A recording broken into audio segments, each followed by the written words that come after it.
શિયાળો આવતા જ બધાની સ્કિન બહુ જ રફ થઈ જતી હોય, ફાટી જતી હોય. અને જો નોર્મલ સ્કિન તમારી જે હોય છે એ તો શિયાળામાં ફાટતી જ હોય છે, પણ જેની ડ્રાય સ્કિન હોય છે એને વધારે સ્કિન ડ્રાય થઈ જાય છે. તો એના માટે હું આજે એકદમ નેચરલી રીતે કેમિકલ વગર જ આપણે સાબુ બનાવવાનો છે. આ સાબુ જો તમે એક વખત યુઝ કરશો ને તો બહારથી તમે મોંઘી પ્રોડક્ટ યુઝ નહીં કરો.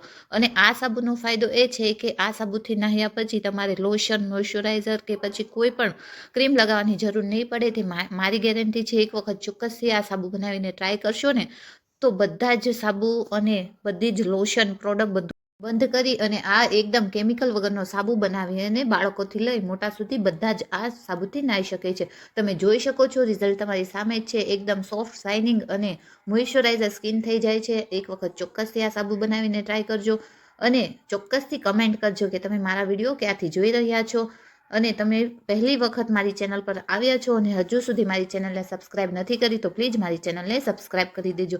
તો ચાલો આજનો આ વિડીયો સ્ટાર્ટ કરીએ. તો પહેલાં તો આપણે એલોવેરા લઈ લેવાનું છે. સ્કિન માટે એલોવેરા બેસ્ટ ગણાય છે, એટલા માટે આપણે એલોવેરાનો ઉપયોગ કર્યો છે. એલોવેરાથી આપણી સ્કિન એકદમ ગ્લો કરે છે અને સ્કિનમાં કોઈ પણ પ્રકારના ડાઘ હોય તો એલોવેરાથી નીકળી જાય છે. એટલે આપણે એલોવેરાનો ઉપયોગ કર્યો છે, જેનાથી ખૂબ જ સારો રિઝલ્ટ આવે તમારા સાબુની અંદર. તમે બનાવશો, ટ્રાય કરશો એટલે તમને ઓટોમેટિકલી ખબર પડી જ જશે. તો આપણે એની છાલ આ રીતે કાઢી લેવાની છે અને ઝીણા કટકા કરી લઈશું. તમારે જો ડાયરેક્ટલી સ્પૂનની મદદથી આ જેલને બહાર કાઢવું હોય તો તમે કાઢી શકો. અને જો તમારી પાસે આ રીતનું એલોવેરા જેલ ન હોય, નેચરલી ન હોય તો તમારે એલોવેરા જેલનો પણ તમે ઉપયોગ કરી શકો છો. પણ એમાં પણ કોઈ પણ પ્રકારનું કેમિકલ આવતું હોય છે. એટલે નેચરલી આપણે આ સાબુ બનાવી રહ્યા છીએ એટલે હું અહીં બધી જ વસ્તુ આ રીતની ઉપયોગમાં લેવાની છું. તો હવે આપણે ગ્રાઇન્ડિંગ જારની મદદથી એને ક્રશ કરી લઈશું. એકદમ ફાઇન ક્રશ થઈ જશે બિલકુલ આ જ રીતે. હવે એને આપણે એક બાઉલમાં ટ્રાન્સફર કરી દઈશું. એટલે ચોક્કસથી એલોવેરા તમે નાખજો, બહુ જ સારું રિઝલ્ટ આવશે. સ્કિન પણ વ્હાઇટ થઈ જશે, ગ્લો કરશે અને સ્કિનમાં રહેલા ડાઘા પણ નીકળી જશે. હવે આની અંદર આપણે ગ્લિસરીન નાખવાનું છે. ગ્લિસરીનથી આપણી સ્કિન જે પ્રોબ્લેમ ડ્રાય સ્કિનમાં હોય છે તે બધા જ ગ્લિસરીન નાખવાથી સારા થઈ જાય છે. એટલે 2 ચમચી આપણે ગ્લિસરીન નાખી દઈશું અને આની અંદર આપણે 2 ચમચી નાખવાનું છે કોકોનટ ઓઇલ. કોકોનટ ઓઇલથી પણ ઘણો ફાયદો મળે છે, જે આપણે સ્કિનને મોઇશ્ચરાઇઝર કરે છે. પોચી એકદમ સોફ્ટ માખણ જેવી આપણી સ્કિન થઈ જશે. તમે એક વખત આ સાબુ બનાવશો ને એટલે તમારી સ્કિન એકદમ સિલ્કી, શાઇનિંગ અને 24 કલાક સુધી તમારે સ્કિન ઉપર કાંઈ પણ લગાવવાની જરૂર નહીં પડે, એટલો સારો સાબુ બનીને તૈયાર થાય છે. હવે આની અંદર આપણે 4 થી 5 વિટામિન્સની ટેબ્લેટ નાખવાની છે. આસાનીથી બધી જ વસ્તુ બધી મળી જાય છે. જો તમારી પાસે ન હોય તો તમે મને કહેજો, હું તમને ડિસ્ક્રિપ્શનમાં આની લિંક શેર કરી દઈશ, ત્યાંથી તમે મંગાવી શકશો. તો અહીંયા વિટામિન ઈની ટેબ્લેટ આપણે આની અંદર એડ કરી દેવાની છે, જેનાથી આપણા ચહેરા ઉપર ગ્લો આવશે. એટલે આ બધી જ વસ્તુ આપણે શિયાળા માટે સ્પેશિયલ છે. એટલે આ બધી જ વસ્તુ નાખીને આપણે શિયાળાનો સાબુ બનાવવાનો છે. આની પહેલાં મેં લીમડાનો સાબુ મૂક્યો હતો, અપલોડ કર્યો છે વિડીયો, તે બધાને ખૂબ જ ગમ્યો છે. ઘણા બધા ઓર્ડર પણ આવ્યા છે સાબુના.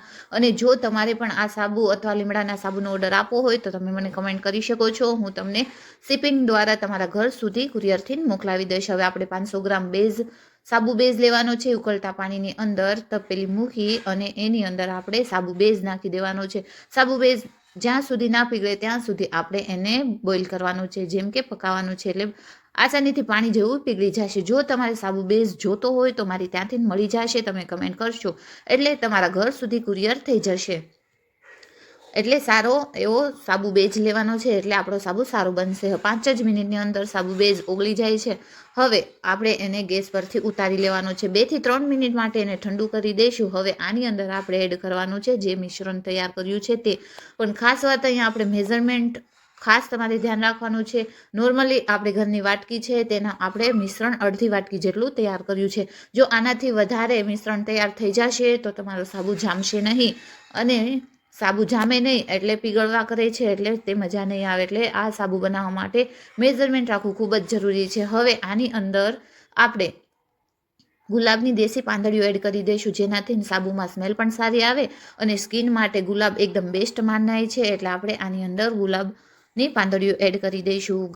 તો ચાલો હવે અહીં આપણે લઈ લેવાનો છે સાબુનો મોલ્ટ. હવે આની અંદર આપણે મિશ્રણને નાખી દઈ 4 થી 5 કલાક માટે તેને જામવા માટે છોડી દઈશું. 4 થી 5 કલાકમાં સારો એવો જામી જશે. તો ફ્રેન્ડ્સ, ચોક્કસથી તમે મને કમેન્ટ કરજો કે આજનો મારો આ સાબુનો વિડીયો કેવો લાગ્યો છે. ચોક્કસથી ટ્રાય કરજો. ટ્રાય કર્યા પછી તમને કેવું રિઝલ્ટ થયું છે તમારા સાબુનું તે મને જરૂરથી જણાવજો. અને જો હજુ સુધી તમે મારી ચેનલને સબસ્ક્રાઈબ ન કરી હોય તો પ્લીઝ મારી ચેનલને સબસ્ક્રાઈબ કરી દેજો. એક લાઇક જરૂરથી કરજો. જો એક લાઇક તમે કરશો ને તો મને ખૂબ જ ગમશે અને આગળના વિડીયો માટે મારું મોટિવેશન થશે. અને આ એક વખત બનાવીને ટ્રાય કરજો. તમે જોઈ શકો છો 4 થી 5 કલાકમાં જ આપણા સાબુ એકદમ સારા એવા જામી ગયા છે. હવે હું તમને એને હાથ ધોઈ અને આનું રિઝલ્ટ બતાવું છું કે કેટલું સારું રિઝલ્ટ છે, કે તમે એક વખત બનાવશો ને તો તમને ખબર પડી જ જશે. હવે આની પહેલાં મેં લીમડાનો સાબુ અપલોડ કર્યો છે, તે સ્કિન માટે ખૂબ જ સારો છે. જો ખંજવાળ આવતી હોય કે પછી સ્કિનની કોઈ પણ પ્રોબ્લેમ હોય તો તે ઝડપથી સારી થઈ જશે. નેચરલી કેમિકલ વગરનો લીમડાનો સાબુ બનાવ્યો છે, અપલોડ કરેલો છે, તમે ત્યાં જઈને જોઈ શકો છો. એન્ડ સ્ક્રીનમાં પણ હું તેની લિંક શેર કરી દઈશ.